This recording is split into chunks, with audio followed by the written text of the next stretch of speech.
I think we're still in the level of aftermath, talking about the assassination of Charlie Kirk. I'm Tony Katz. The show is Tony Katz today. Good to be with you. You find everything at TonyKatz.com. Moving over to Substack, by the way. That'll be happening in the next couple of weeks. We'll tell you how you can subscribe over there, be a part of that. Leaving that whole Rumble world, just really disappointed, but that's the way it goes sometimes. Changes have to be made because it creates a better product and a better opportunity for everybody. So that's what we're doing. We will get into the aftermath of Charlie Kirk. Of course, I've got a bunch on that. And whether or not we'll see sanctions on Russia, where Trump is basically saying to NATO, I'll show you mine if you show me yours, which is probably the least surprising thing you'd ever hear Donald Trump say. I'm glad you guys are here. Let's go do a show.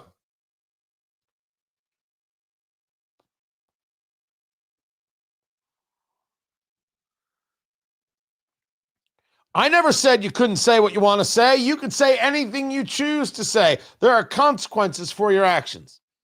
You've got an employer and you're talking about the assassination of Charlie Kirk, and you're saying, yeah, you might lose your job. Like, let's say you're a member of the Secret Service and you think the assassination of Charlie Kirk was nothing more than karma. You might lose your job. That happened, by the way. The left is in levels of outrage, firing people. This is what the Nazis did. They're always calling you a Nazi. So good job in bringing down the rhetoric. Now, I should be clear that it is not every single Democrat, every single leftist, every single progressive who is ratcheting things up, cheering the murder, the assassination of Charlie Kirk, and saying, we want more of this. It isn't. But it's enough to make you take notice. It's enough to make you say, isn't the real story here that Charlie Kirk was assassinated by a guy who got radicalized at the age of 22, who lived with a man who claimed to be a woman, and they were both into the idea of dressing up as animals? Furries, kids. They're called furries. Tony Katz today. Good to be with you. And while we may joke about some things like furries in and of itself, in every instance, take out that and replace it with what it is, which is mental illness. Now, I don't mind people having a fetish. Everybody's got a fetish. Everybody has a thing that they're into. Some are acceptable and some are not, and some are dangerous and some are not.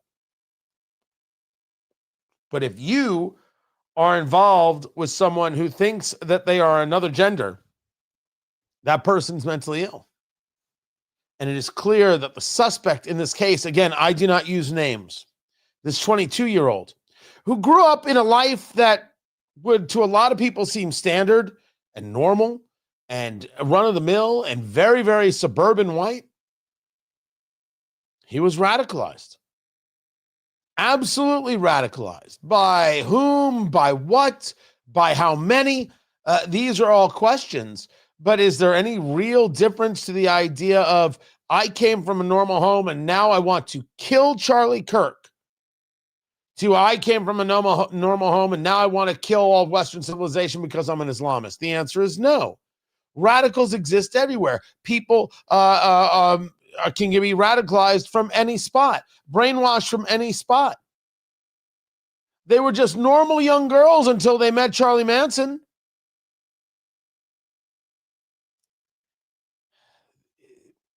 If you want to think that somehow this is new, well, this is far from new.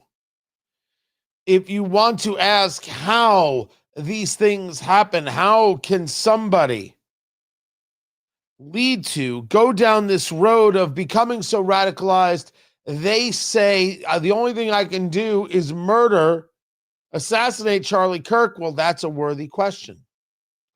And when I see people commenting on the live stream, as we are there on YouTube, youtube.com/Tony Katz, Facebook, Tony Katz Radio, Twitter X, Tony Katz, it's radicals and extremists on both sides. Allow me to push back on that just for a moment.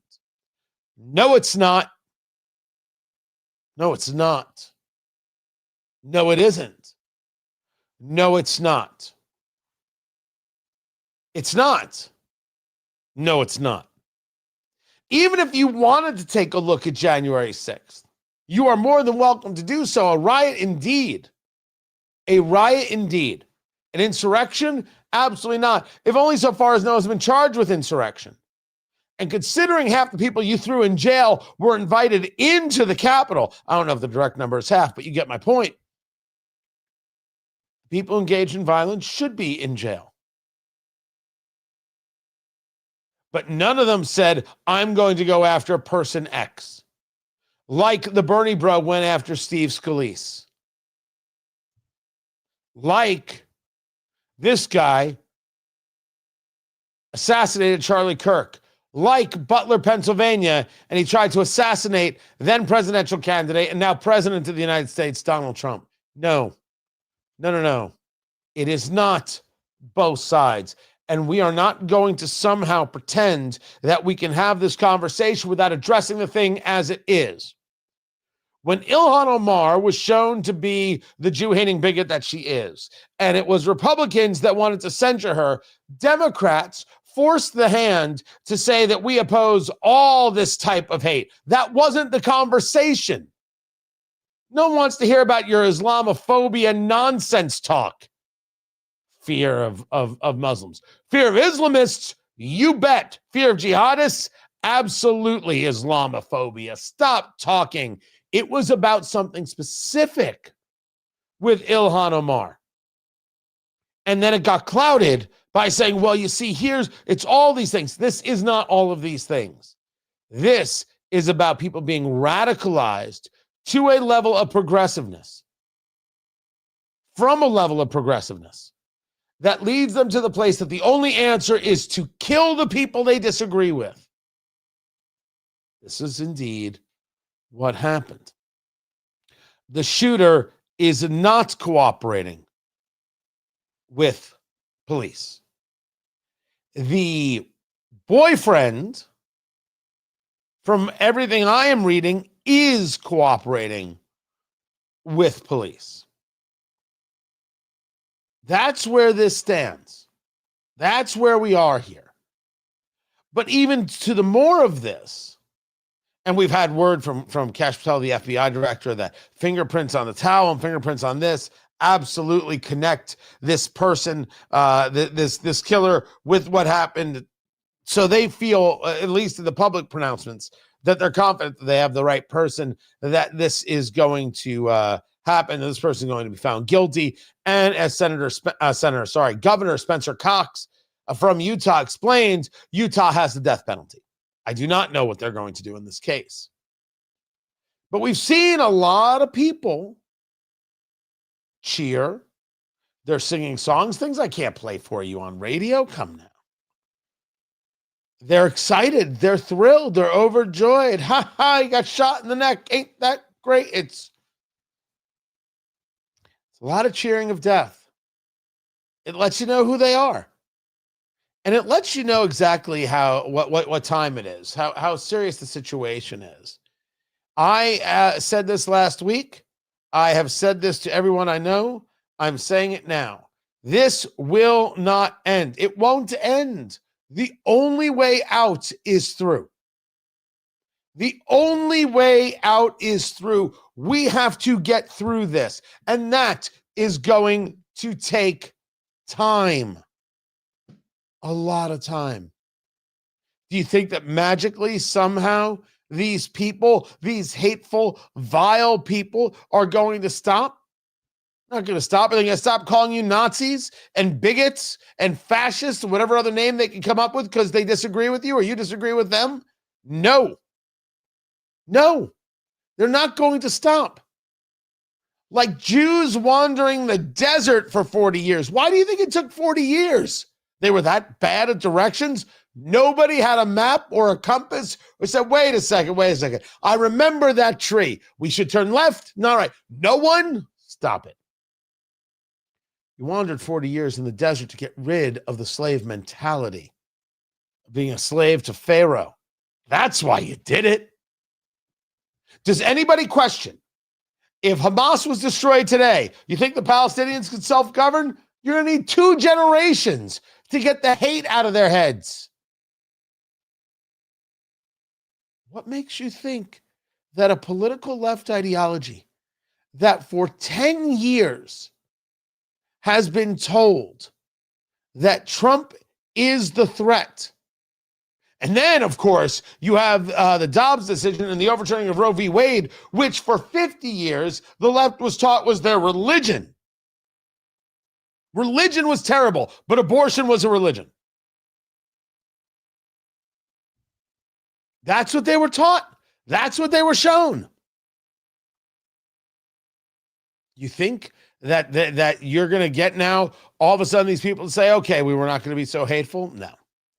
There is no one who disagrees with the reality that there will be other attacks. I'm certainly hoping that it's not on me, and I'm hoping it is not on anyone. But we should be clear, there are going to be further attacks. Just take a look at the reactions. Take a look at the pronouncements. Take a look at how people are engaged and what excites them. This was Jemele Hill, who can't help her bigotry. The suspect has been identified as Tyler Robinson, 22 years old. And of course, as you all know, in the wake of Charlie's murder, there was an incredible amount of angry discourse from the right, blaming the Democrats, blaming liberals, saying, you're the reason this happened. Only to find out, surprise, 22-year-old white dude, loved guns, raised by 2 parents, lived in a good home. Dad is a minister, also a sheriff. Didn't check it in them boxes y'all thought he would check, did he? She's excited that the guy is white. Doesn't ask, why was he radicalized? Doesn't ask, why did he do this? Nope, that's actually wanting to dig in to understand. But Jemele Hill is only surface. Jemele Hill's level of depth doesn't get past melanin. Never will. This is the only thing she cares about. Why is this the only thing you care about? What leads somebody to want to do this? That is something we should know. So we, as a civil society, can say, hey, here's how we thwart these things to do the best we can to help prevent this in the future. She's thrilled that Charlie Kirk's assassin was white. I wonder if I took a look at Chicago over the weekend and the death count, how many of those killers were white? We're not going to talk about it? If you want to make it racial, everything becomes racial. Nothing actually ever gets handled, which is why are people killing themselves in the streets in Chicago or St. Louis or name your big city? And why did this guy assassinate Charlie Kirk? How did he get radicalized? What happened? Well, I'm not going to blame Jemele Hill, but cheering, thank goodness it was a white guy. Man, that is part of the disease culture that's causing the problems. That's part of the let's not address the real deep issues. Keep it surface. As long as I can get it off my plate. This is on all of our plates. Whew. I've got a lot to get to. I'm glad you guys are here. Stick around. I'm Tony Katz. This is Tony Katz Today.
Welcome back, everybody. Tony Katz today. Good to be with you. This is the Tres Compadres right there. Let's see it. There it is.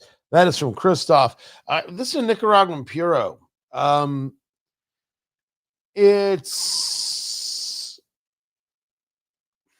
a little bit of spice to this, but this is not an overwhelming cigar. At least I'm getting a little bit of spice on this. Maybe it's a leather more note.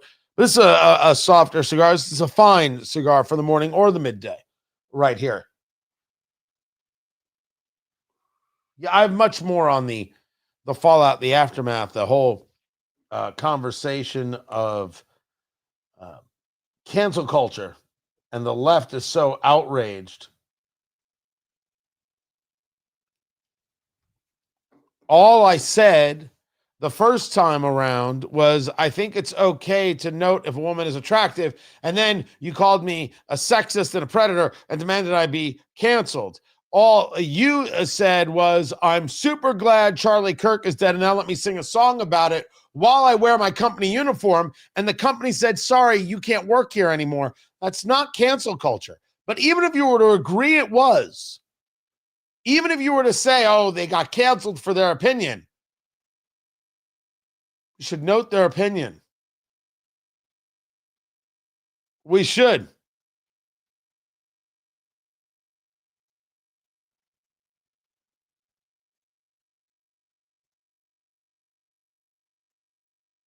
All right, come back in 30 seconds. So we will get into more of that. I'm glad to see everybody here. Got a lot to do, a bunch to get to. And if you've got questions, I've got answers. Later on the radio side, I'll have some Don Lemon. I know. Why don't I love you more? Yet, that is it.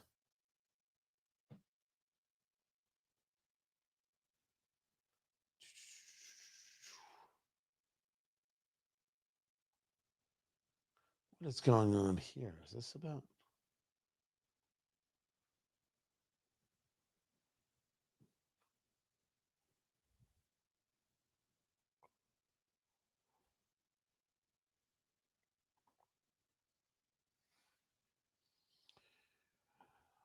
So once again, we are being warned about a government shutdown. You'll forgive me. I have absolutely no plans whatsoever of concerning myself with this silliness. Tony Katz today. Good to be with you. Find everything at TonyKatz.com, live streaming on the Twitter X at Tony Katz, YouTube Tony Katz, Facebook Tony Katz Radio. All I ever hear about, all they ever talk about is, well, we're going to have a government shutdown. We have to do this and we have to do that. You know, people may not get paid every time. Every single time. Figure it out. Just go about creating a budget like a bunch of grown-ups and stop pretending that you could put us through this. We're not interested. We don't. Is it just me? I don't want to hear it. It doesn't matter. Well, Tony, the militaries are going to get paid. Yeah, I know. I know this. Now, what do you want me to do? You're the elected official. Care more. Be less political. Care more. Get a budget passed. But that's an impossibility today. This is going to lead to the story about Pete Buttigieg. Where do I have that? You know what? I will lead the next hour with it. I will put it right there. You won't believe your ears. You won't believe your ears, except you will scream at the top of your lungs. I knew it. I knew it.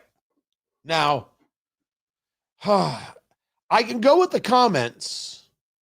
Or I can engage. I'm going to stick here for a second. There are some incredible comments coming in the chat room for the live stream. I will get to that because there's a great example here of being unserious about a position. Just because you want something to be true doesn't make it true. This is true. There's a gas pumping defect in the Corvette that is setting them on fire. General Motors, by the way, the new Corvette is beautiful. It's been around for a couple years now. It is absolutely spectacular.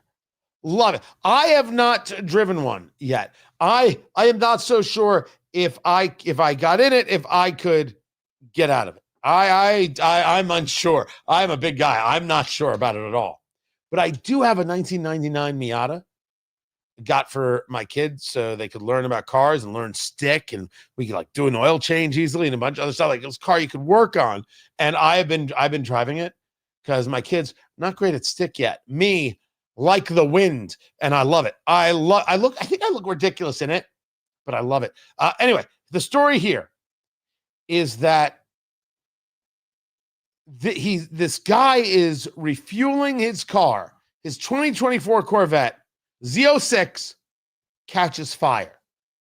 I mean, just ruined, destroyed. Thank goodness everybody's alive. So he posts a photo. He's like, has this ever happened to anybody before? Has anybody heard about this? GM starts digging into the problem because other social media people are like, oh yeah, I've heard this. Yeah, this is happening. GM digs in and they decide, you know what? Recall. That means the cost of the recall is less than whatever the issue is.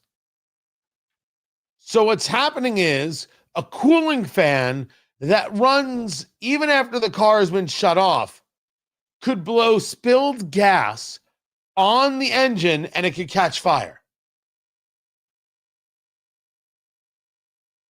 So if you have a filling station pump that doesn't automatically stop and gas trickles out, the fan can blow it over, and the next thing you know is boom.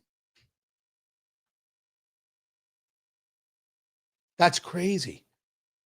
What a weird thing I wonder if you're even angry with them for not thinking about it. The recall affects more than 23,000 Corvettes that started over $100,000.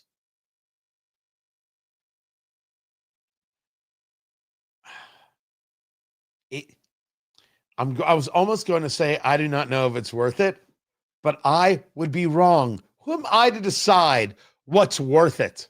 I can decide it's not worth it for me. And even I am like, well, maybe if I didn't just make radio money, I'd find that interesting. By the way, Corvette, Mustang, or Porsche, which is really an unfair way to look at it because you're talking about very different things. But if you're doing the supercar, which one? Or Miata? Check. By the way, in the chat room, they're like, that's a hairdresser's car. That is cold. That is cold. Although the person who cuts my hair probably could afford a Miata at this stage of the game. The story I'll have over at TonyKatz.com. Keep it here. This is Tony Katz today. All right, let me go to this right here because this is a non-argument. This is a non-argument. You can't do this, Victoria. It is not the opposite. Because you hate Trump doesn't mean that the idea is the political right is totally violent, the left has done nothing. That's just not true. So let's not do that. Let's not lie. That's gross. The man who targeted and killed the Democratic state rep, Melissa Hortman, was a Trump supporter. We do not know that. As a matter of fact, I would argue we have not gotten enough information about this. This is a guy who was appointed twice by Governor Tim Walz. Does that sound like a Trump supporter to you? I didn't think so. The man who targeted the home of Democratic Governor Josh Shapiro was a Trump supporter. I don't know if that's true. Let's take a look. Let's do a little search right now. Josh Shapiro home attacked. This was attacked on Passover. The attacker, I don't use names, charged with terrorism, attempted murder. This guy said he took a bottle full of pills in a suicide attempt, got into a fight with his wife, and then I guess decided to do this. There's nothing here. As a matter of fact, this guy criticized the governor as a monster who should stop having his friends killed. put his people through too much, and said he would not take part in Shapiro's plans for Palestinians. So the story here is that he's a political independent and tried to convince his family members to vote for Donald Trump. So that's how I have the story. But he targeted Shapiro, who's Jewish, for, quote, perceived injustices toward the people of Palestine. Yeah. Do you get my point that screaming Trump supporter doesn't make it work here? The men who wanted to hang Mike Pence on January 6th were Trump supporters. That happens to be true. The people who were screaming that happened to be people who were supporters of Donald Trump. Absolutely, positively true. Unquestionably. But what is your argument? So far, you've said three things, and only one thing is accurate. The man who tried to kidnap Nancy Pelosi and assault her husband? No. That guy was in some kind of relationship with Nancy Pelosi's husband. You're going to deny in front of our eyes? This was somebody who was writing things like, hey, fascist, catch? You're going to deny what happened with the assassination attempt on Donald Trump? Deny what happened with Steve Scalise? Deny the attacks from Antifa? The violence of the left just regarding George Floyd? Seems weird to do. But if we want to discuss putting an end to political violence, that's fine. I'm all in. But say it's all from, if you won't admit to what the left is doing, we can't start anywhere. We can't. And we need to. And let's discuss what it is we're actually seeing. By the way, do we ever have the people who are screaming for the hanging of Mike Pence? Do we have names? I never actually looked it up. I'm just curious if anybody has it. Do we have names? Thank you.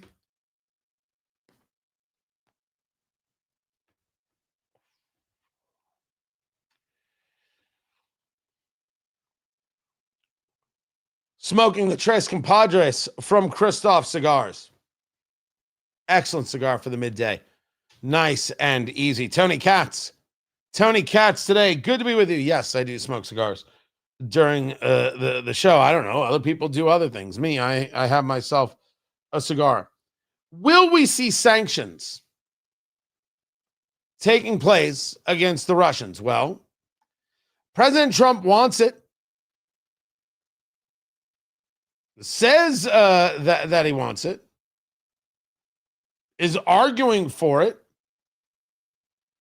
We need these sanctions right away. Sanctions against Russia, well, they're not doing the job. NATO has to get together. Europe has to get together and do it. Look, Europe they're my friends, but they're buying oil from Russia. So we can't be expected to be the only ones that are, full bore. But Europe is buying oil from Russia. I don't want them to buy oil. And the sanctions that they're putting on are not tough enough. And I'm willing to do sanctions, but they're going to have to toughen up their sanctions commensurate with what I'm doing. But just to clarify, you wouldn't move ahead until NATO moves ahead. Well, I'm ready to move ahead, but they have to do it. I think they will. But right now they're talking and they're not doing it. Look, they're buying oil from Russia. We're not buying oil from Russia. They're buying a lot of oil from Russia. That's not the deal. Buying oil from Russia is, of course, crazed. And I don't know exactly how much oil they're buying from Russia right now. But the very idea of sanctions, well, if they'll do it, I'll do it, is pretty interesting because usually you would just go forward. And you have Mike Johnson, Speaker of the House, saying that he absolutely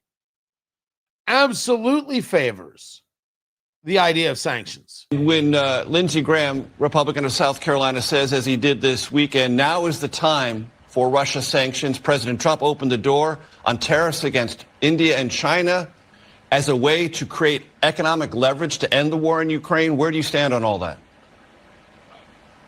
Well, listen, I do believe that desperate times call for desperate measures, and I think appropriate sanctions on Russia are far overdue. I mean, I think there's a big appetite for that in Congress, so we're willing to work with the White House and our Senate colleagues in the House to get that done, and I'm anxious to do it personally. Are you waiting for the president? You should do it. You should go about doing it. Why would you have to wait for NATO, though, is kind of interesting. And then if there are more sanctions, wouldn't that stop the Europeans from buying any Russian oil to the extent that they are? India is buying Russian oil.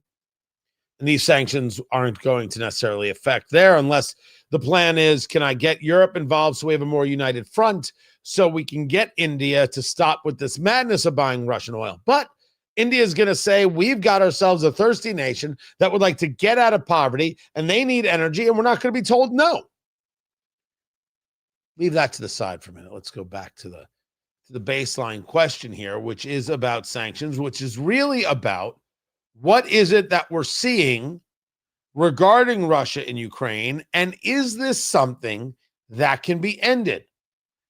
Ukrainian drones hit an oil refinery. The Ukrainians have been going after Russian energy since the beginning, but certainly a lot recently. Right? The oil funds the war effort, and the oil and the funding for the war effort, you save Ukrainian lives. This is the theory of the Ukrainians. I think that when you see this, though, just like you saw Russia with the drone attack, and the next thing you know, they've got, 17 drones that are entering Polish airspace. The Poles have to take it down. You see that. You see this from Ukraine. This really does give our people reason to say, you know what, forget it. Trump met with them. Trump tried. Trump had the summit. We did everything, and nothing's changed. Putin hasn't stopped. Zelensky hasn't stopped. No one's coming to the table. No one's going to be pushed to the table. All right, it's over. Let them kill each other. Who actually cares? I am not a believer in this. I am saying that it is clear to understand where some people are like, I don't want to be involved anyway. These guys won't stop killing each other. Let them kill each other to the last man. We can move on with our lives. I don't have to pay attention to that. I'm not going to pay attention to that. I'm not giving up any blood. I'm not giving up any treasure for people who simply won't stop. They've got a real argument. They really do. They have a real argument. I don't think it's the best argument. I don't think you allow unfettered Russian aggression. Tony, I don't think you understand what a bad guy Vladimir Zelensky is. And the latest one was, he's a coke fiend. Maybe, but Robert Downey Jr. was a coke fiend and we let him make movies again. By the way, was it coke? What were the drugs he was on? I don't want to disparage the guy. The point is, there was a time he was doing bad things, and now he's not. And what in the world does anything Zelensky's doing have to do with the fact that these people are getting killed? They didn't do anything wrong. They were attacked. Do we stand by and allow the attack? Well, we don't have a treaty with Ukraine. We don't have this. We don't have that. We certainly gave them a lot of lip service and did not deliver in the past. That much happened. Do we have to be a part of this? Part of our world strategy, and I think the thing that the people in MAGAville most don't want, the thing that they object to, which they would then say, see, this is the neocon way, is we put ourselves in these places to stop these conflicts from happening. And by doing so, that is an assertion of American soft power, and that keeps these allies in line and therefore keeps the Russians at bay. Right? I think I'm approaching that. Well, by the way, I'm not disparaging Robert Downey Jr., who has made a heck of a life for himself and is a world-class actor, and good for him. And I don't think he would believe I was. I could have used any other example. Hunter was too easy. I needed to talk about somebody who came back and did good things. Right? I have no idea if Hunter has come back from anything at this point. If if the plan is, hey, it's two nations having nothing to do with us, let them fight it out, I don't think that's valuable, because we should be asking, how does the result affect us? And the result of Russia owning Ukraine affects us because we're a NATO ally, and they'll come after these nations next. You want the buffer. This is good. This is better. It's bad enough we've got to deal with the Baltics and other places.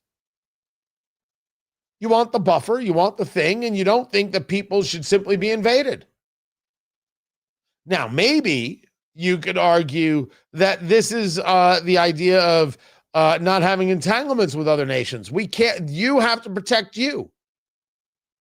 Which is why I have said, for example, of South American countries, and I believe this, we should not allow a single able-bodied man from a South American or Central American country into the U.S.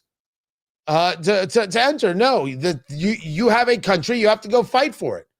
I see single able-bodied Chinese men coming to the United States as what, refugees? No, back you go. No.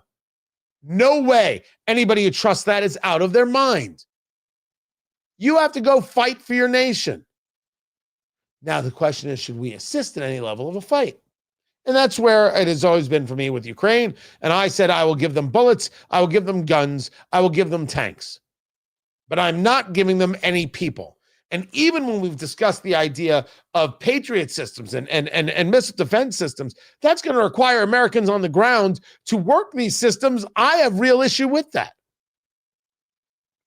But this started with the conversation of, when you see the Ukrainians going after Russian energy assets, and you see the Russians continuing to engage drone attacks against key cities and key areas, these guys don't want to stop. So why is Trump in the middle of this whole thing? He can't get them to stop. Now, Trump made his bones by saying he can get them to stop. So in his head, he has to get them to stop. He has to at least get them to stop for an hour. And then if they start again, he can say, well, I tried to get them to stop, but these crazy people won't listen, which I think is the place he's heading.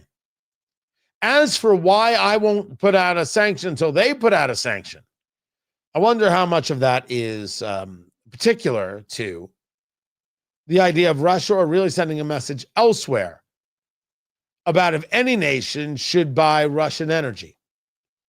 And I still don't know if that would stop the Russians from moving forward. As they see it, they believe they can win this thing.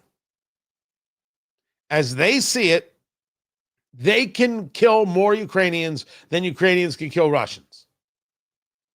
That said, Russia has paused gasoline exports, declaring on that there will be a full ban until September 30th, and then a partial ban affecting traders and intermediaries until October 31st, meaning there are areas in Russia where the gas stations have run dry, which means this attack on the energy is going to put pressure on Putin through a very unhappy populace that can't run their tractors or cars or anything else. Maybe it'll have an effect to bring Russia to the table. I just haven't seen any proof that it will. And I have to believe that Trump doesn't want to be a guy who says, these people are crazy, let them fight it out until it's over. He doesn't want it because he made the promise that he could stop it. But I think this whole thing with the sanction, let's see if the Europeans do it. I think he's wondering whether he's just wasting his time at this stage of the game. I think that's part, at least, of the story. Keep it here. I'm Tony Katz, and this is Tony Katz Today.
have to work with 8 colleagues, a lot of whom I don't agree with. Guys, welcome back. Tony Katz. Tony Katz today.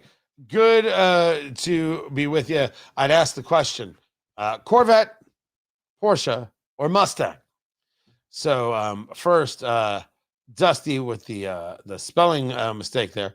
I don't know what's with the avatar there, dude. Figure that out. That would be Porsche. Eric is a Corvette guy. Wendy with the older Mustangs. The newer ones are not trash. Is not.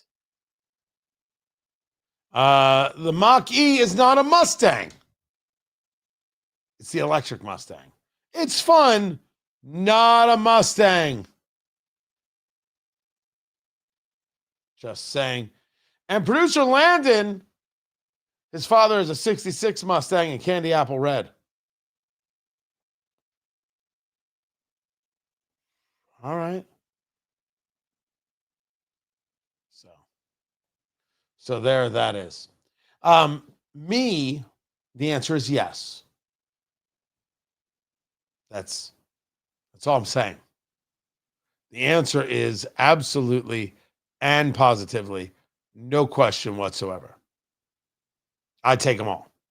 I do think I'm more of a Mustang guy than anything else. And I do think the new Mustangs are just fine.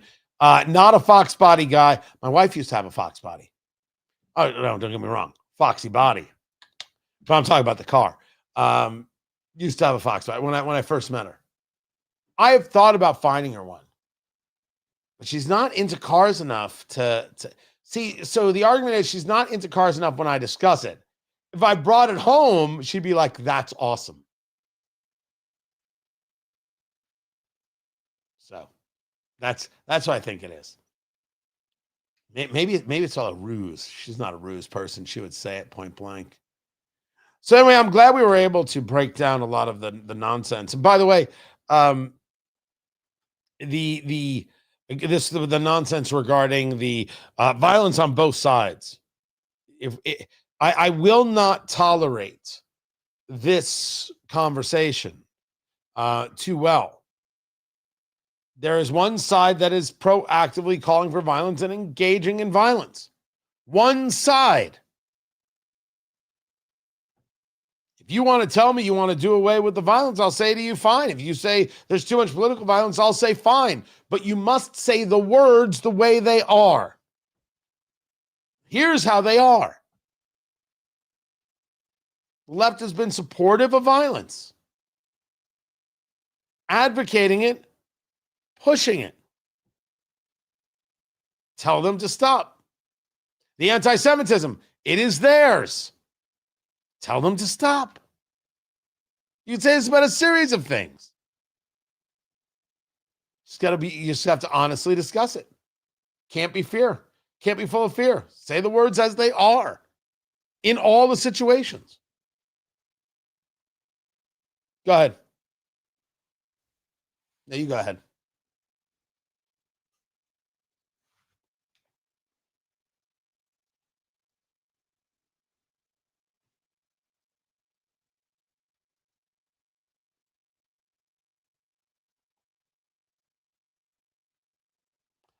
Interesting story about retirement. As we were just chatting in the chat room about the idea of where does political violence come from and where is it happening, and really this conversation of, if we're honestly going to address things, then we have to honestly address things. Tony Katz today, good to be with you. You cannot murder, assassinate Charlie Kirk, and then say, well, there's political violence on both sides. No, you have to come out and denounce the assassination. And that has not happened. Since he is now the former president, one could agree that the leader of the Democratic Party is still Joe Biden. Would you do me a favor, producer Landon? Will you check Twitter X? Will you check Facebook? Will you check any news reports? Has Joe Biden said anything about the assassination of Charlie Kirk?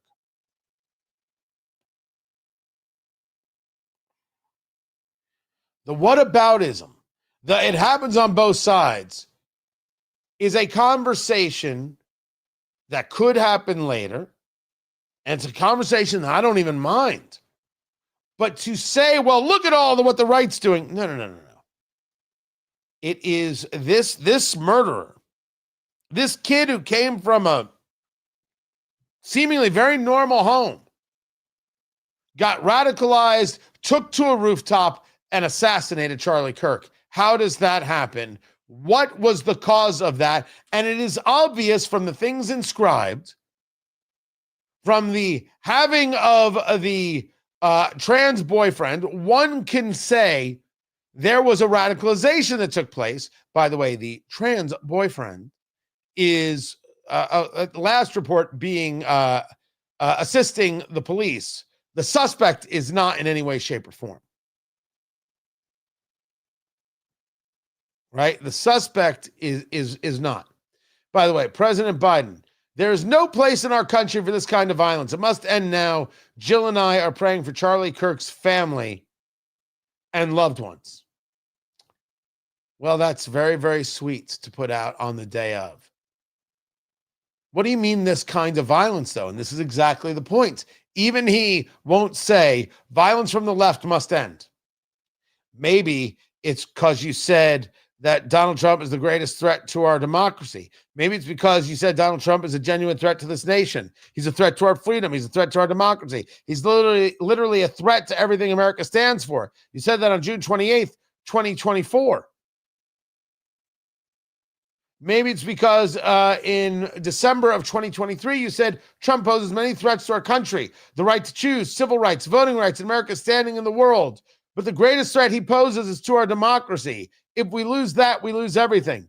You called him a threat to the democracy. You said in 2022 that Donald Trump and MAGA Republicans are a threat to the very soul of this country. You gin people up. They then internalize it, engage the act of violence, and then you go about both sidesing it about there's no place in our country for this kind of violence. No. The political left must stop being violent. That would have been the answer, President Biden, but you don't do that. We see you. We're not buying in. You can't win this battle with us. We've seen it too often. Keep it here. It's Tony Katz today. And I think that's the story.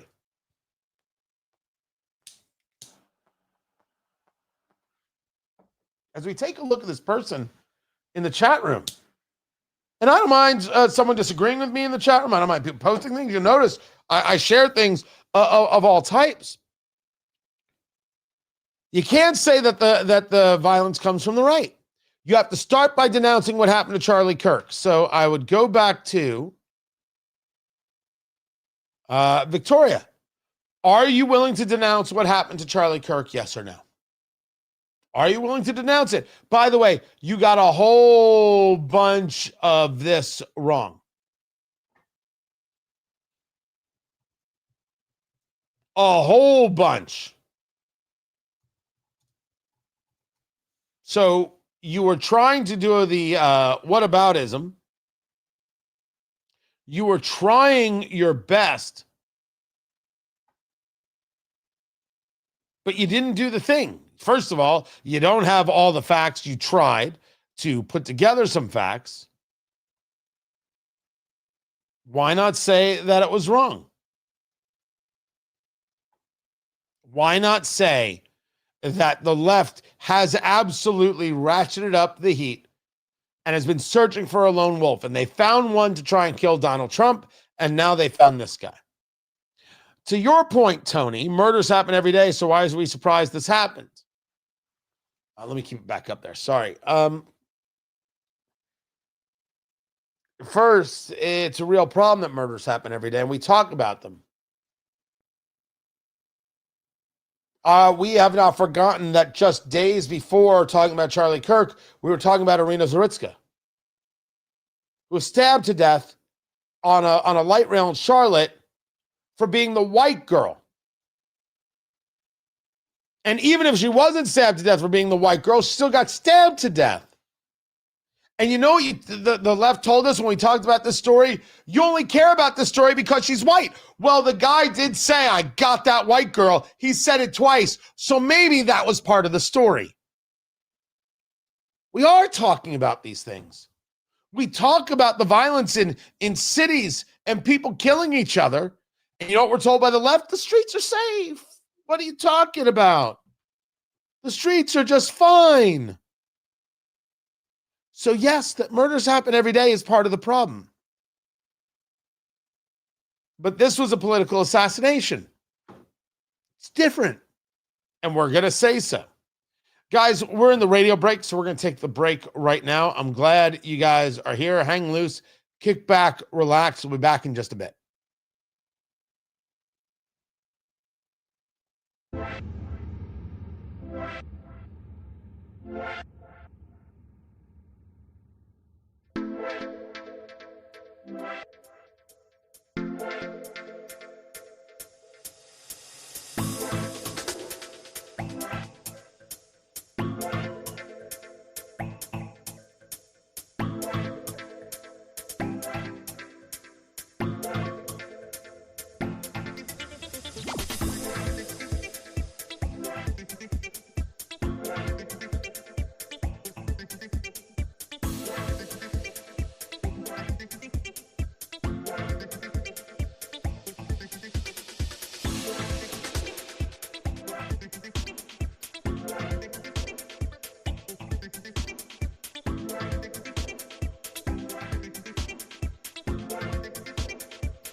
Welcome back, Tony Katz. Tony Katz today. What is going on, everybody? I hope I have made my position clear. I'm not going to listen to someone say, well, the right engages in violence without saying out loud everything that happened here. Everything that happened with the assassination of Charlie Kirk is wrong, disgusting, despicable, and we can't have it in America. The left is not saying that. Sorry, I dropped my lighter. They're not saying that. You got normal people. Can you believe I'm going to call Senator John Fetterman the normal one? But you have a lot of madness. And yeah, and I'm telling you right now, the statement from Joe Biden is just proof positive. You call Donald Trump a threat to democracy, Republicans a threat to democracy every day for years. The thing that you ginned up happened, and then you say, there's no place for this kind of violence. Sorry, we're not buying in. We're not going to play with that. That's just nutty. Absolutely nutty. So let me get back to the show, which comes back in just a minute. I promise Pete Buttigieg stories. Speaking of Joe Biden, it's going to make you scream out loud in many, many, many, many ways.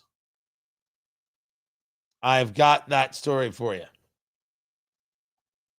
And your comments, I would appreciate those. Always, I do. I will take those. So right now, TonyKatz.com is a locals site, which is connected to Rumble. Rumble has not been great. And I'm not the only one who's noticed this. Joe Pags, fellow radio host, noticed this. I had long since decided I'm moving on, and now I'm moving out of locals over to Substack for TonyKatz.com. It's just an easier platform to work with. And so with that, I look forward to having you over there and earning your support over there with everything we do. So with that, I said with that twice. I should stop saying with that. I want to let you know what's happening. You should expect that in the next couple weeks. That's what's going on there. So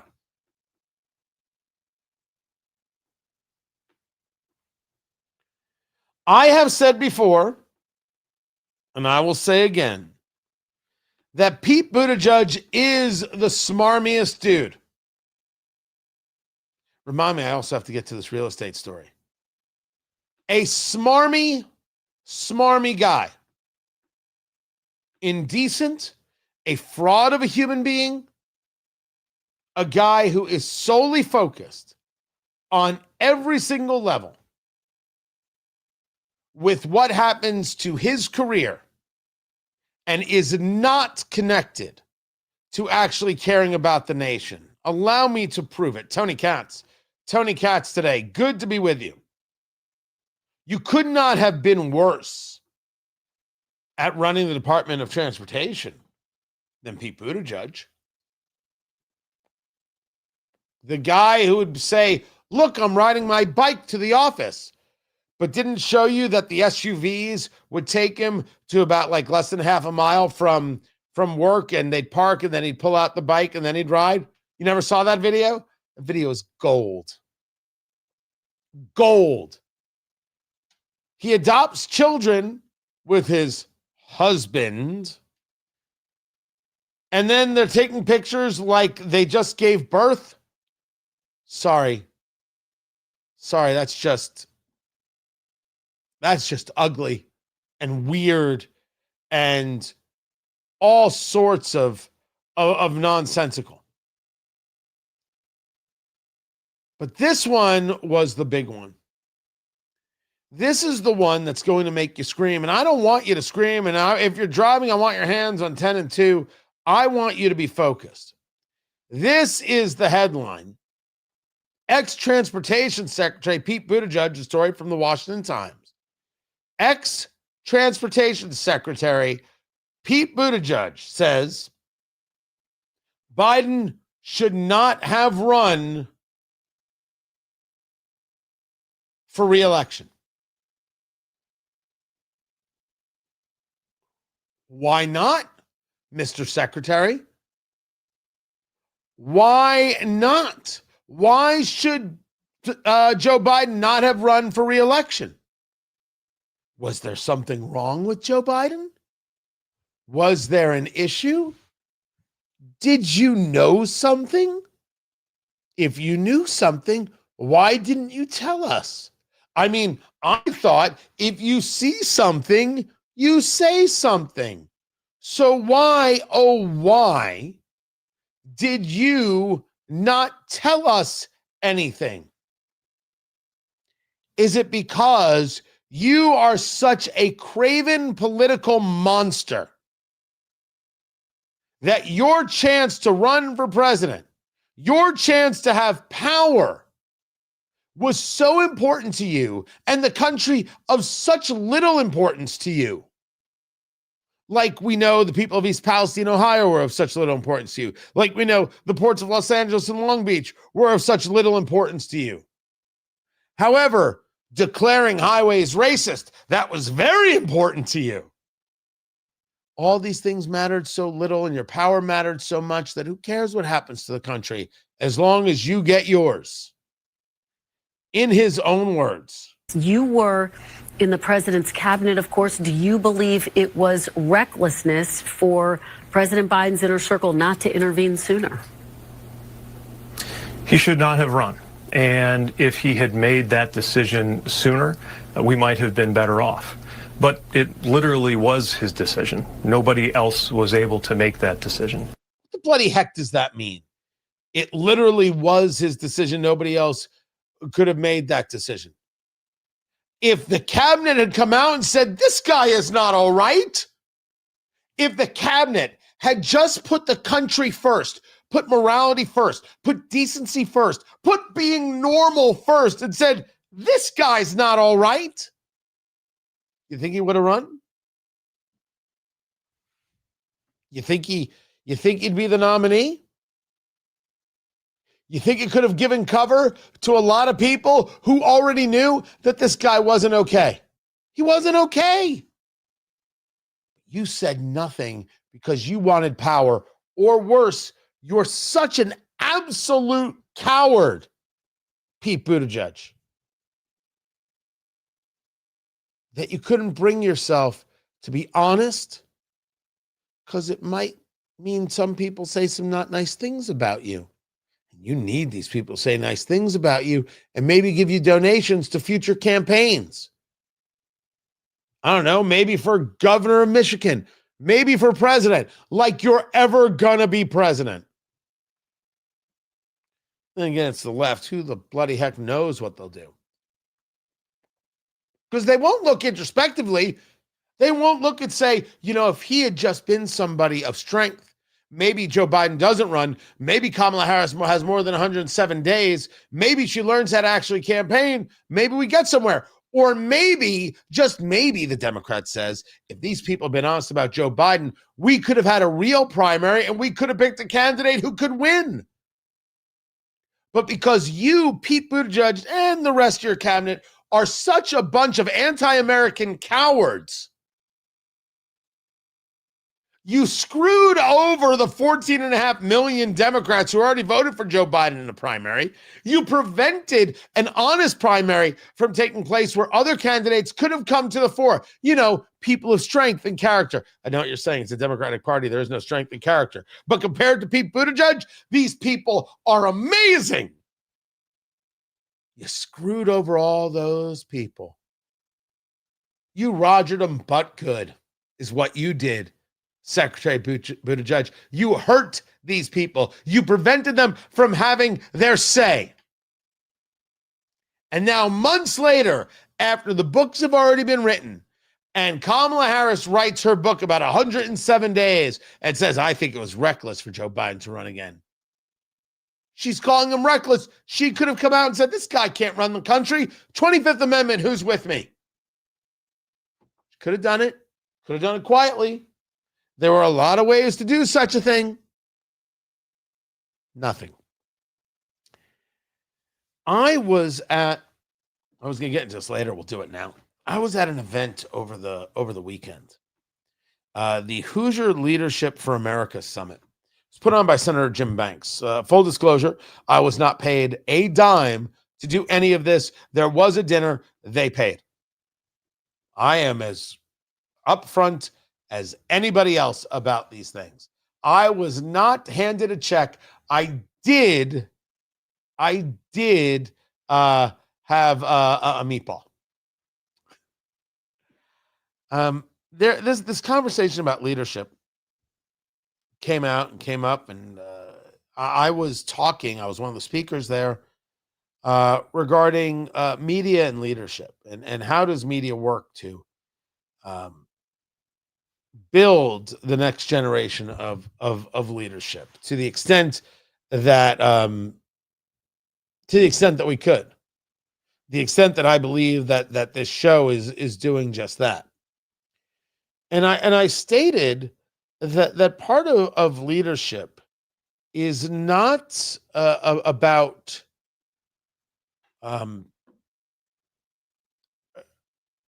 pretending that something in your past didn't happen. It's not about pretending, hey, I never made this mistake, or I never said this thing. It's about saying, I did say this, or I did do this, and here's what I've learned since then. It's not that America is going to ruin you for doing something they disagree with. It's not that they're going to ruin you because you have changed your mind. Very often it happens like that. And it happens that, I used to think this, now I think that. Oh, you can't trust him. Look how he changed his mind. Normal people do learn things and grow from those experiences. They do. Normal people, they are like, well, I tried this and that didn't work, and now I do that. How do you think liberals become conservatives? They lived it, they experienced it, and they said, wait a second, this isn't working. This isn't what was advertised. This isn't what I was told. And then they're like, wait, there's a better way. So if you see somebody, if you hear somebody's like, well, I used to think this, now I think that, well, it's not flip-flopping. That is, here's how I came to it. As long as you can engage that, to me, that's a huge part about leadership. So being able to say, this is where I was, and then I saw this data, engage these facts, and that only led in one direction, and therefore this is the better way because the data showed me so. And I think that if we're doing anything here, engaging the concepts of leadership, because I very much believe in the people being the leadership, and I believe that the leadership that exists, the elected leadership, is nothing more than registering what it is we're doing, right? This is the difference between the thermometer and the thermostat. A thermometer measures temperature, a thermostat changes temperature. Politicians are thermometers. They're measuring the heat or lack thereof. No heat, no movement. We are thermostats. We change the temperature, and the politician responds accordingly. That's what happens. In few instances, you actually have political leaders who stand up and say, this is wrong and I'm not putting up with it. This is wrong and we have to fight against this. Here's why I believe what I believe, even if it's unpopular. Certainly one could argue, if we want to talk about the political left for a moment, has or has not Senator John Fetterman or Congressman Richie Torres on the subject of Israel alone engaged a level of leadership. We can't be on the side of terrorists, and we can't be on the side of terrorizing students who are Jewish on college campuses. I wish John Fetterman would engage some leadership on the idea of children changing their gender and mutilation and chemical castration. But to say it out loud to all of these horrible, hateful people, you're wrong. And here's why. Here's the moral standard. It's leadership. For you to say so on your social media pages to your children. I mean, who's leading your children? Who's leading? That's you, right? What is it that you are modeling for them? That's the leadership. I have no idea if this show has ever inspired leadership or has created an example of leadership. And if it has, I assume the only way it can be done is whether the position is popular or unpopular. If I favor an idea or a thought, I say so and I share why. And there's a value in that. A massive value, but it comes from not hiding who you were before. And I don't have the book in front of me from David Mamet. The chapter on the Shaperevsky story, I should say, is incredible, and I'll share it another time.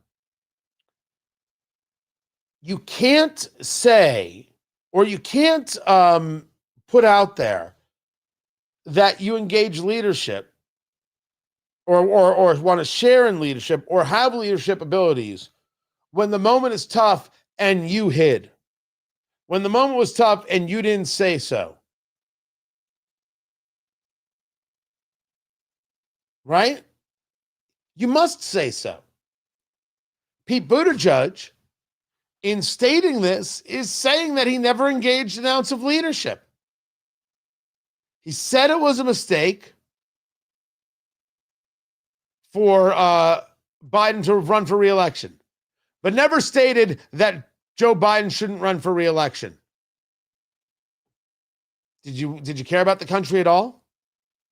The answer is no. He cared about his power. He cared about him, not we, and that's not leadership.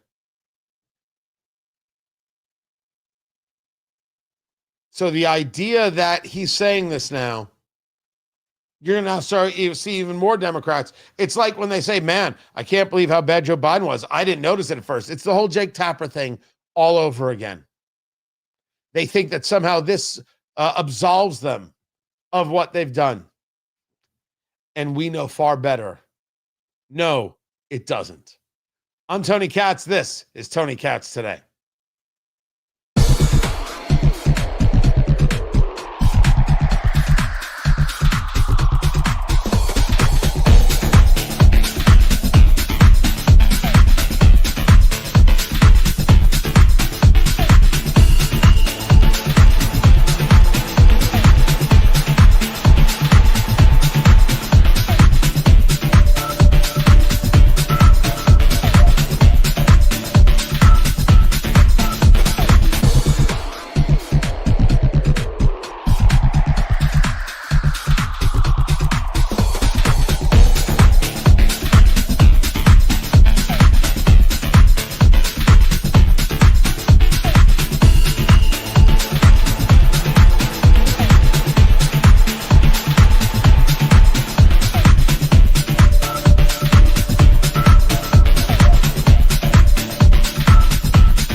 Tony Katz today. Good to be back. I will read this. I will share this. This is the book, Recessional, The Death of Free Speech, and the Cost of a Free Lunch. David Mamet, the playwright.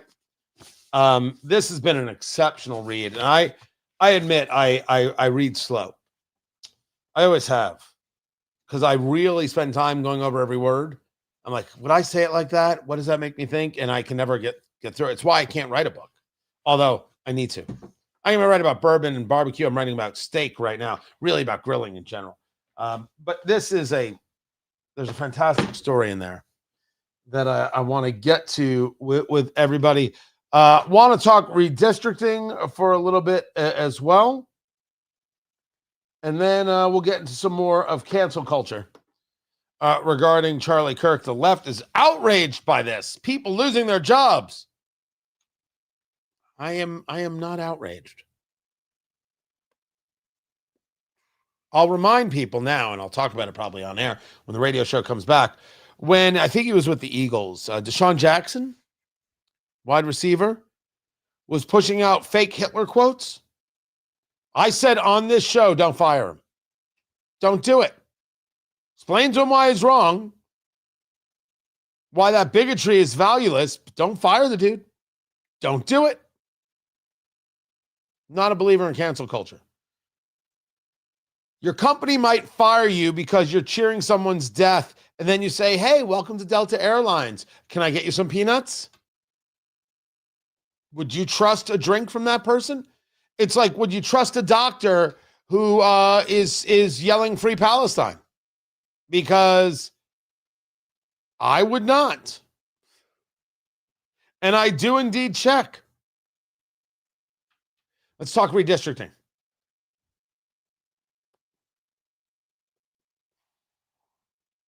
Good cigar.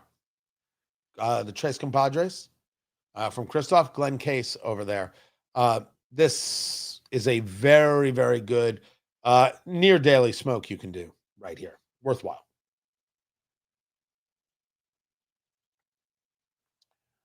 Missouri is going to redistrict. Maybe they'll pick up a seat.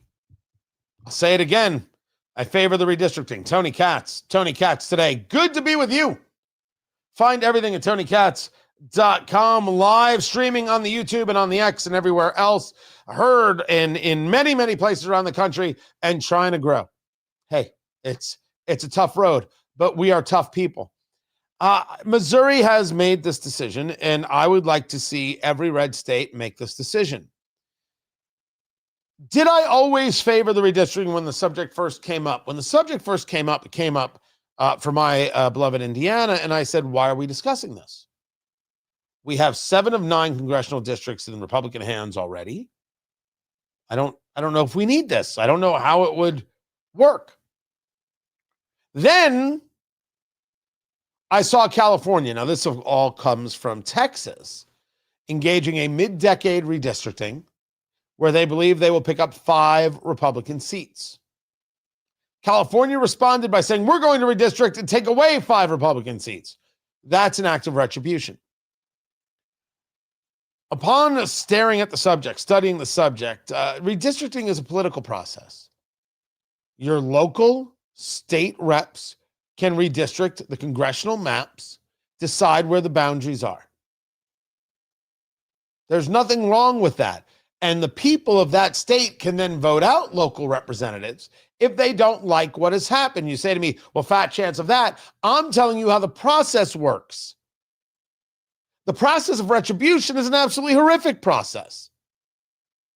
But we have failed to bring into account how districts look, how maps look, whether it's the map of Illinois or whether it's the map of California. The map of Illinois looks like octopi humping. There's tentacles going everywhere.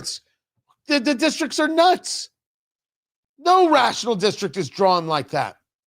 But what happened is that leftist states engaged a redrawing of the lines, gave themselves the advantage, and then put into place these commissions on redistricting, really taking the power out of the hands of the people and holding in place their fiefdoms and their power and their control. That's what they did. So yes, I oppose that.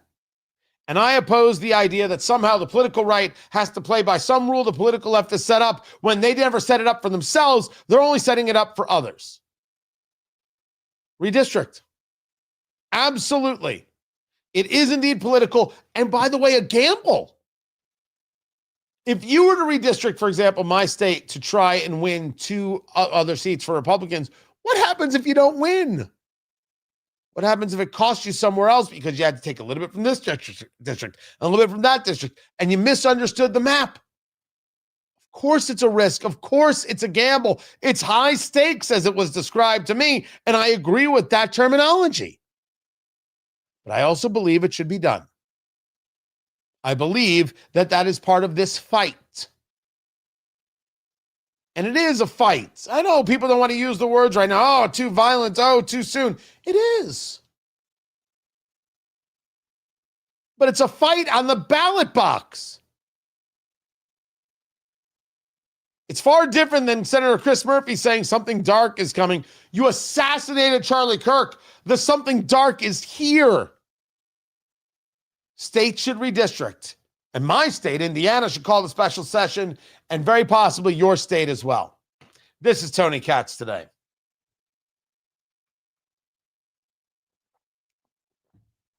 Much better. Much better. We go to the comments. I don't think the Civil Rights Act was a huge mistake like Charlie Kirk, and the majority of Americans don't believe in racial segregation. But acts like this are never the answer. You're talking about the assassination. I don't know what he said about Civil Rights Act. I have absolutely no idea.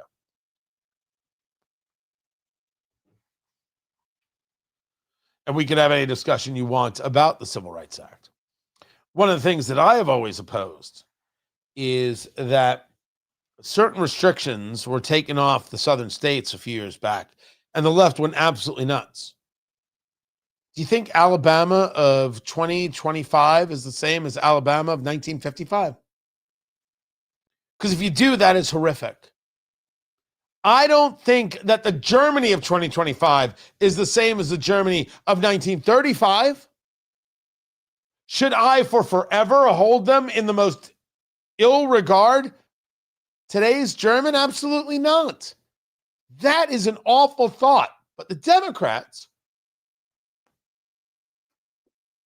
believe in the idea of a lifetime of punishment. And I utilize that regarding voting rights. And we need to keep tabs on them. We need to keep a check on them. No, you don't. You don't have to do that at all. That's just not the case. So I appreciate the point there, Stephanie. I'm not sure what he said. I would assume that I followed Charlie Kirk less than most. No, I wasn't mad at the dude. Just was doing my thing. I 2 shows a day, weekend show. There's other stuff. Didn't have his popularity. Didn't have his schedule, but my own family, my own life, other businesses. I'm doing my stuff. I didn't spend every day looking at what it is he was doing or saying. I think that's totally fine.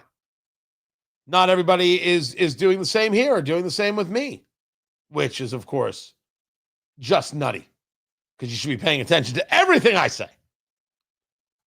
It's just not the way it works. It is not.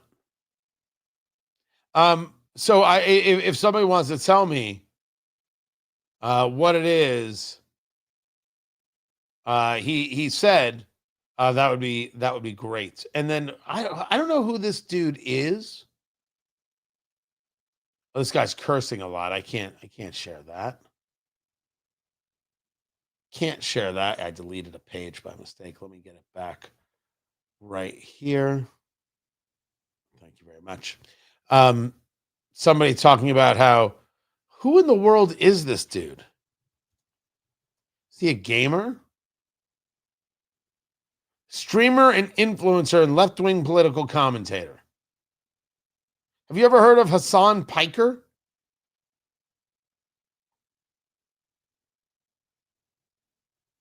he was discussing, what was the actual line? Telling his viewers to kill conservatives. Oh, that's perfect. That's a flashback. Yeah, he said that a while ago.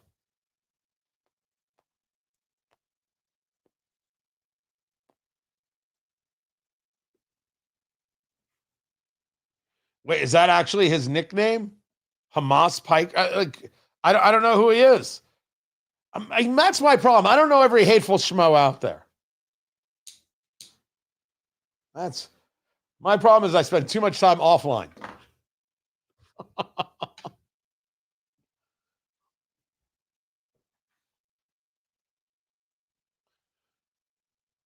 So this really weird retirement story that I said I'd get to. So this was over at Fox Business, and it was about retirees. Tony Katz today. Good to be with you. Hundreds of Blue City retirees reportedly left waiting for months for pension payments. This story is awful. Awful. Here's how it works. So, first of all, Tony Katz today. That's me. That's the name of the show. Good to be with you. Live streaming on the YouTube. Heard in many places around this great nation. Working on more places. On Twitter, X at Tony Katz. Follow me there.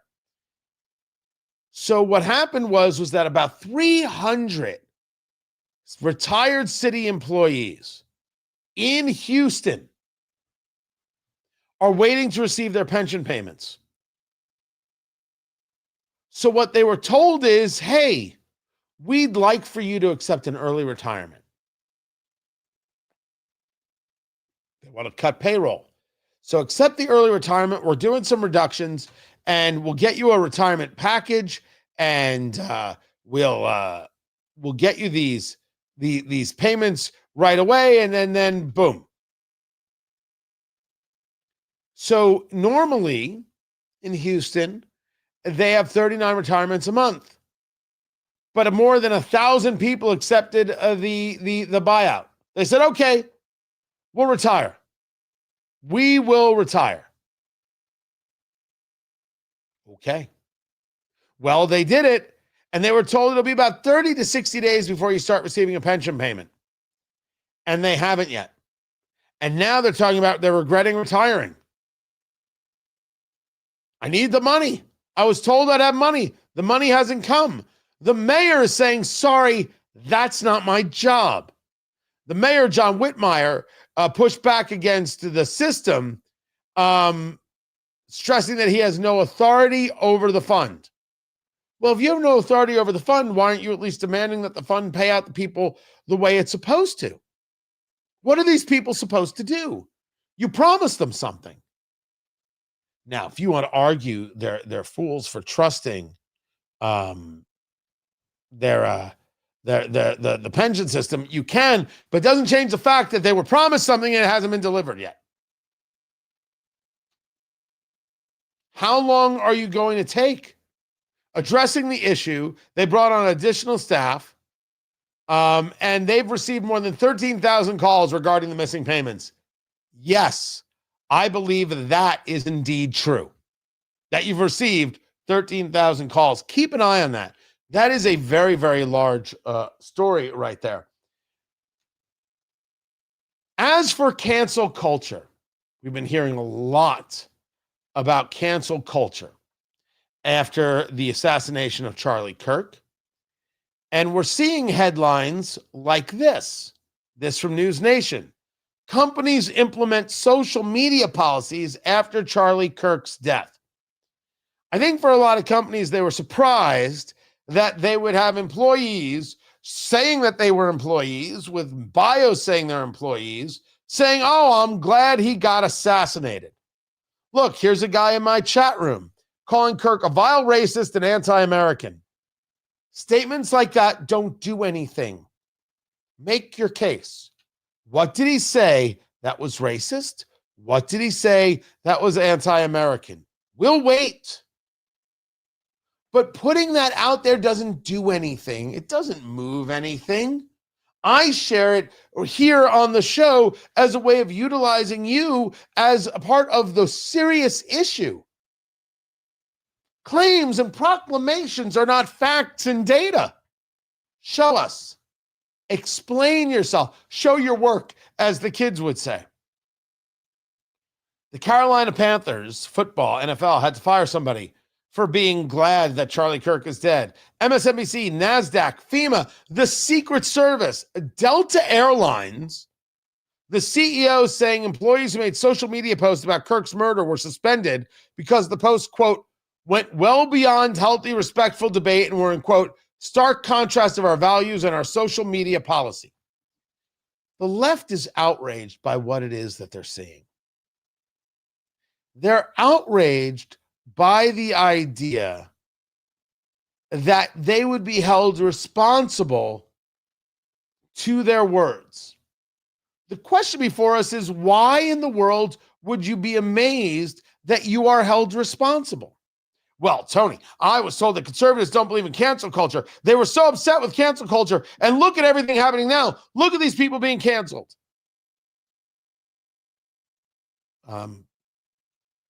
Couple things, if I may. In the conversation of cancel culture, no one ever said that you have the right to speak and you have to deal with the reactions therein. You say something that someone doesn't like, maybe they won't listen to your radio show. Maybe they won't come into your business. That's absolutely positively true. Trying to destroy someone's career for saying something you disagree with is something different. So if somebody wants to come out there like this guy on Facebook, I'll put you commented, I'm putting the comment up. Nothing, by the way, should happen to this dude. Just block him and move on. Kirk was a vile racist and anti-American. You mean somebody can't notice that and say, what is wrong with you? Oh, this is the business you work at? I'm not working there. The left set the rules. And now the left doesn't want to live by the rules. And I don't know what I'm supposed to do with that information. You said this is the way it works. I said, I'm not pushing to get anybody fired for the thing that they said. That's far different than whether Delta feels it's in their best interest to have these kind of people at their company, which they can feel that they don't have to have these people at their company. You can go get mad with Delta all you choose, but really what we're discussing, you trying to make the statement there should be no reaction and should be no response. And how dare anybody actually respond? When the left pushed cancel culture, it's because they thought people on the right weren't being, kind enough to women. They were all guilty of Me Too. This is about assassination and people cheering murder. Me not using the right pronouns is different. Shooting somebody from 200 yards is different than me not calling you she when you have a beard. They're different things. Much, much different things. Cheering death. That is some pretty obscene stuff. And it's as if the left wants to pretend that the thing that they were talking about wasn't the thing they're talking about, or the thing that the right is talking about somehow doesn't count. I have a contract with my main radio company and on the syndication side. There are things I can't say or I'll be fired. You don't think that every single one of these people working for, let's say, Delta, for example, didn't sign an employment contract that states this? You want to be some faceless dweeb on social media and say any vile thing you want, go right ahead. I mean, again, you can't call for hurting somebody. That's the kind of stuff we simply don't allow in a civil society. But we also don't allow shooting the people we disagree with, and here we are, and it's happened more than once. By the way, Dan Bongino, he is the deputy director of the FBI, taking to the airwaves of Fox News. There appear to have been multiple warning signs. You just laid out some of them. There were people in his network, friends and family, who had stated that he had become more political, that he had become, at some parts, I believe some of his coworkers had stated that he had kind of detached himself when the topic of politics came up and walked away from them. Family members said he'd become more political, leading us to believe that this ideology had infected him and had taken over. And he was just intent, it appears, from the data we've accumulated and the channel and that note, which we have some evidence may have existed before based on the communications in that channel, that his target was obviously going to be Charlie and that people knew in advance. The question is, again, I just want to go back to what you had asked before. Did they know? Were they sure of this? Or did they hear this and just write it off? That's what we're going to have to find out. What he's talking about here is this very frightening idea that there may have been people who knew that this assassination attempt was coming. And so there is there's this probe that's now taking a look at whether or not pro-trans online groups knew this in advance. Story over there at the Washington Post. Includes groups in online gaming community Steam, as well as a pro-trans organization called Armed Queers SLC. They took down their Instagram after Kirk was killed. Law enforcement sources said the investigators are examining leftist groups in Utah and online to figure out if they helped this suspect with the shooting. A conspiracy. When I first read the story, I didn't give it that much credence because it could be part of a whole bunch of things that are standard to be investigated.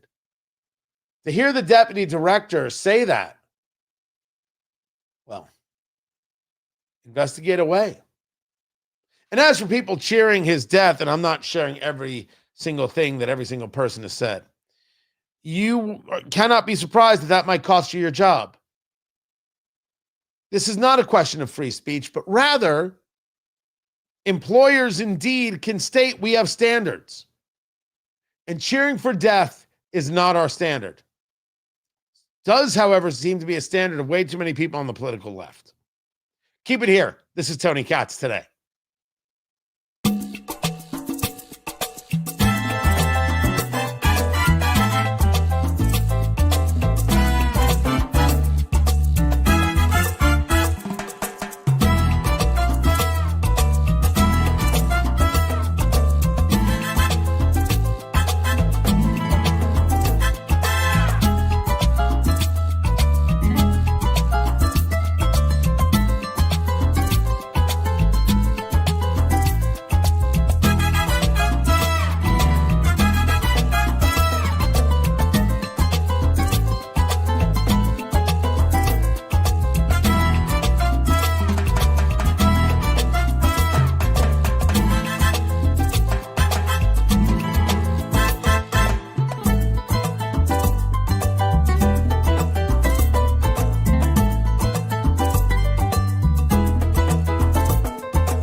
So this is a weird post that I just got.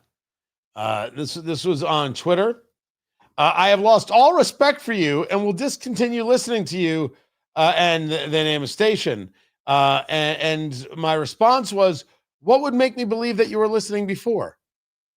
It's a great example of the social media things that happen and how completely detached from reality it is. I'll give you reality. The reality is I've been doing this show for a few years on and off. I had done it and then I stopped for a couple of years and I came back to it. We've been doing this for a couple of years. We've only been really live streaming in earnest for the past, I'm going to argue 6 months, producer Landon. Like, we've only been like live streaming for like really in earnest the last 6 months, I'm going to say. Right? And we are starting to notice that our numbers are doubling. So that's reality. That's what I've noticed.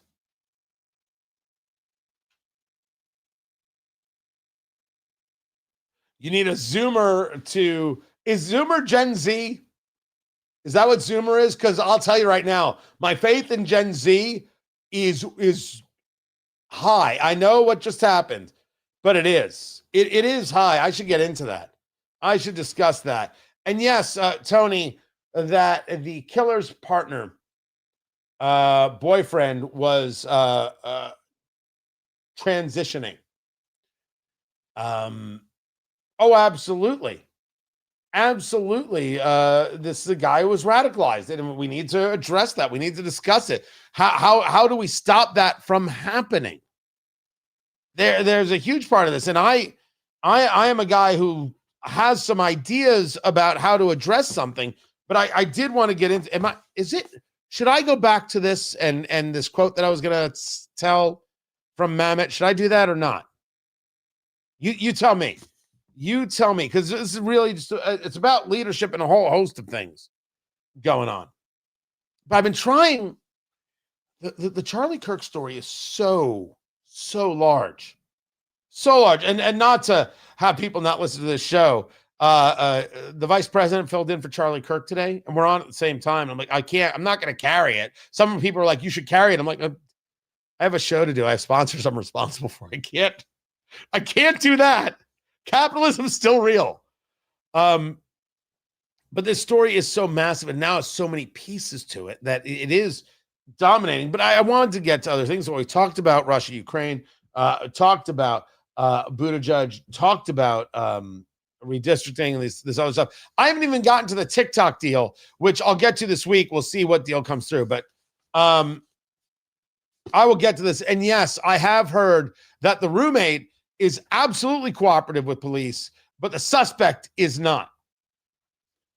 That is what we're hearing. You know what? I will get to this story another time.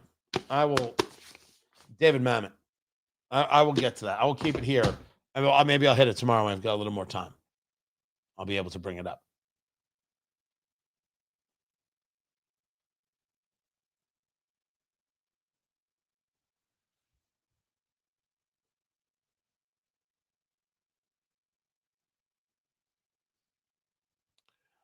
When in doubt, Costco.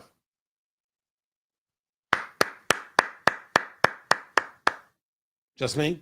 Oh, I know. There's still believers in the woke, but they are now bringing you chicken and waffles. Kirkland signature chicken and waffles coming to the prepared food section. It'll be an $18 container. 4 pieces of chicken, 4 waffles. So basically it's $4.50 per.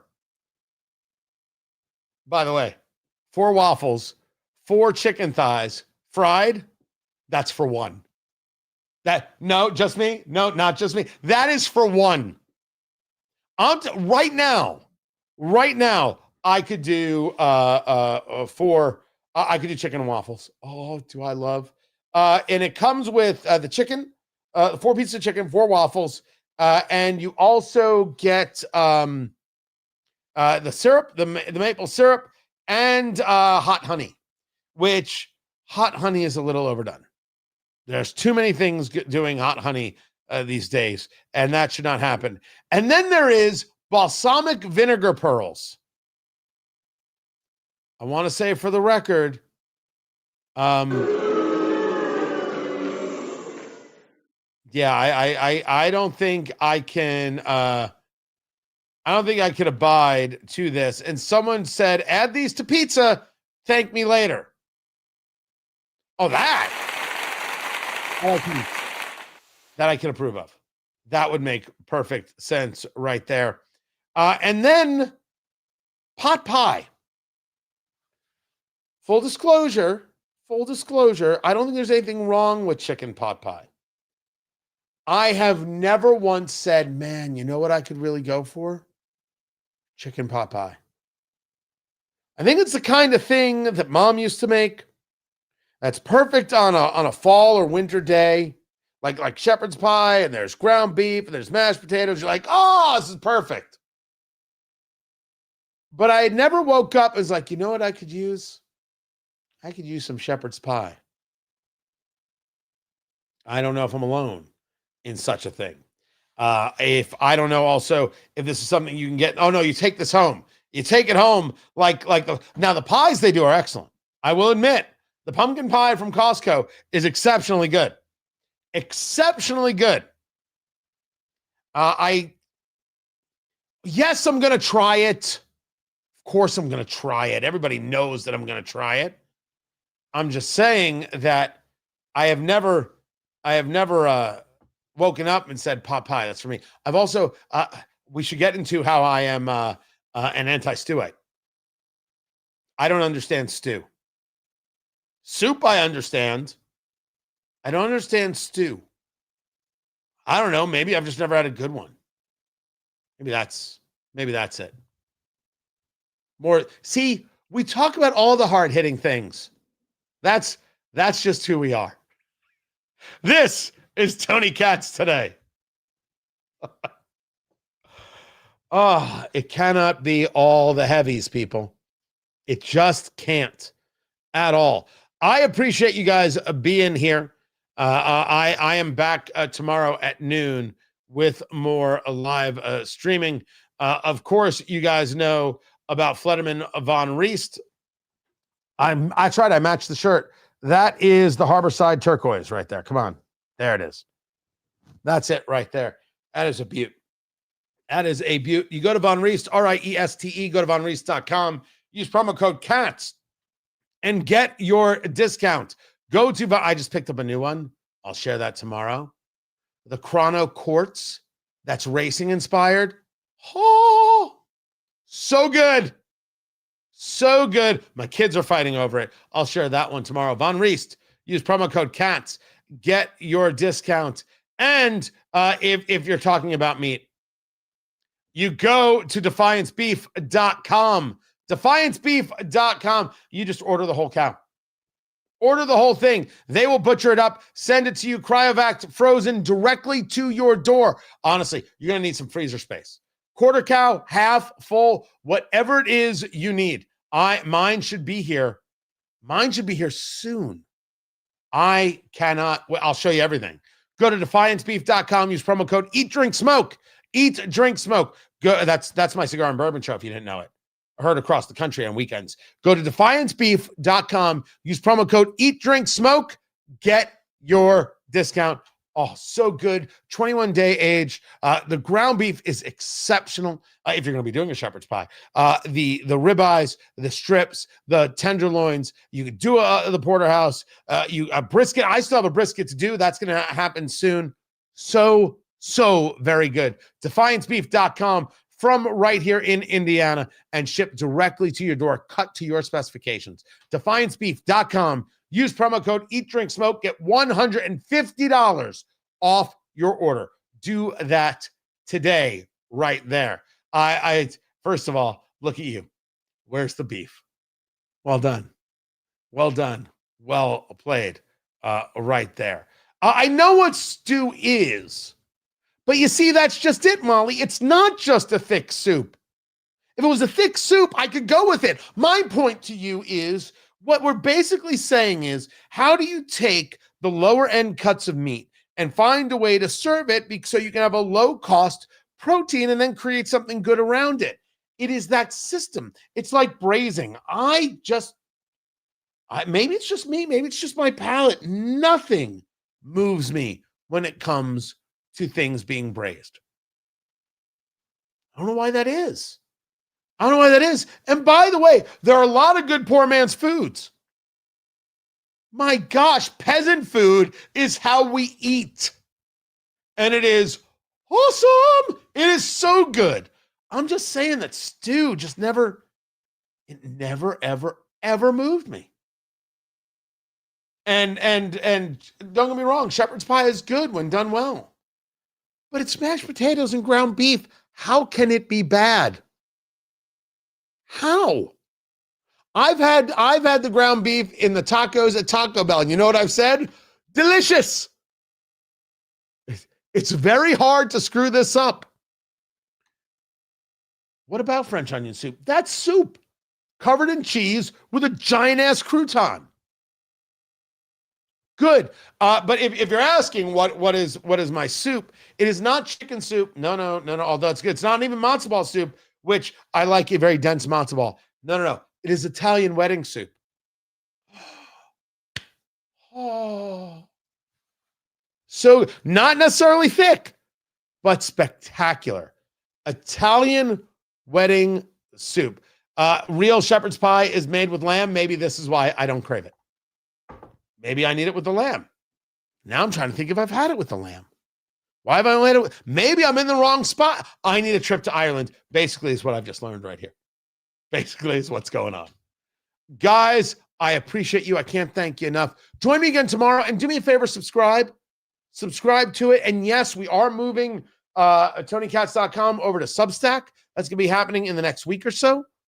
I'll get into more of why. My disappointment with Rumble and trying to find an easier platform to keep everybody engaged and make it easier for me to create content on. So that is happening. I appreciate you guys, and I will catch you all tomorrow at noon. Be sure to subscribe to YouTube and Twitter X Tony Katz. Appreciate you guys. I'll catch you tomorrow. Take care.